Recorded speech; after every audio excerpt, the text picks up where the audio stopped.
Our final honoree tonight is Paul Bucky Walters, who is a transformative figure in Ohio high school basketball, both as a coach and as an administrator. After serving in the Navy during World War II, he began his coaching career at Columbus East High School, where in 1951 he guided the team to become the first Columbus Metro school to win a Class A big school state championship. Over 16 years at Columbus East and Springfield High School, Paul amassed a record of 295 and 115 before serving 20 years as athletic director for Springfield City Schools. His lasting impact was recognized when Springfield named their gymnasium in his honor, and several successful coaches were developed under his guidance, including Ohio Basketball Hall of Fame co-founder Don Henderson.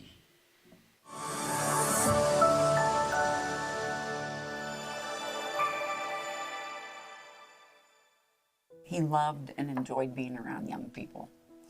I think he just loved the life and what those kids brought, even in the classroom. I think he was a born leader. His players seemed to love him. He just had that charisma, and he was. I run into a lot of the old-time players that he coached. They go, "Oh, we just love Bucky." Well, that's probably because they won all the time, and they won a lot back then. And but even through the years, the players, he was a good role model. And this one guy that was a basketball player in Springfield, he goes, "Oh, your dad was, he was always professional looking, always, coat and tie, had his trench coat, he always had that." And I can remember, I think I was a sophomore as a JV, and one of my teammates said, "Oh, Mr. Walters is over there," because he was at that time the athletic director, but he'd come and watch us, try to watch us for 15 minutes, and then he'd be gone. He'd give you, his time. When Scott said charisma, I'm thinking he was a born leader, and yes, he had charisma. He was one of those individuals that I think you put him in any place in the community or what, he was just so well respected.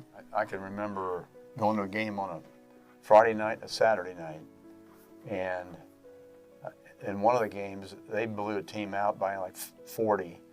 The next night, they got beat pretty soundly by Dayton Roosevelt, who I think was state champs themselves that year. But next day, he's at church, ushering, taking collection. That was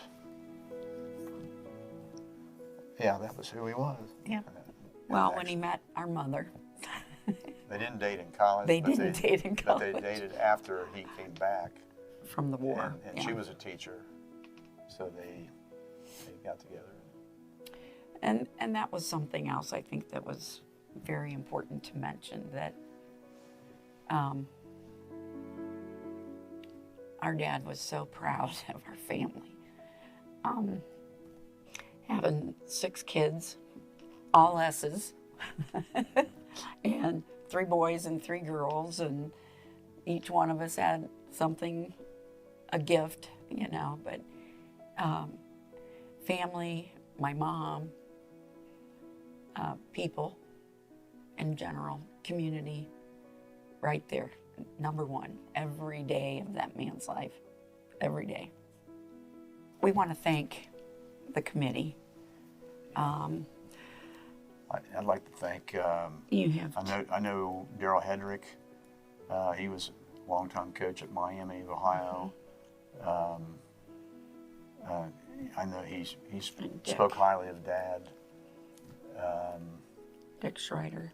Dick Schreider was also a basketball coach at Miami and became athletic director. And my dad actually went to college and played sports with his brother, played basketball, Dick Schreider's brother. So they were kind of a connection there. But I know Mr. Schreiner and Coach Hedrick were thought a lot of my dad. I want to make a special thanks. Yeah. This guy's name was Al Summers, and he was instrumental in getting this to be pushed through.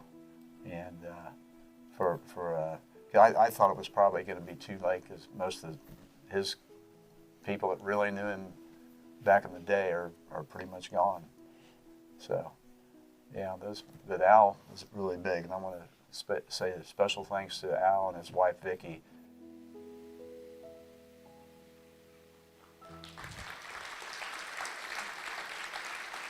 As we welcome Bucky Walters into the Ohio Basketball Hall of Fame, accepting on behalf of Bucky's family is his son, Scott Walters.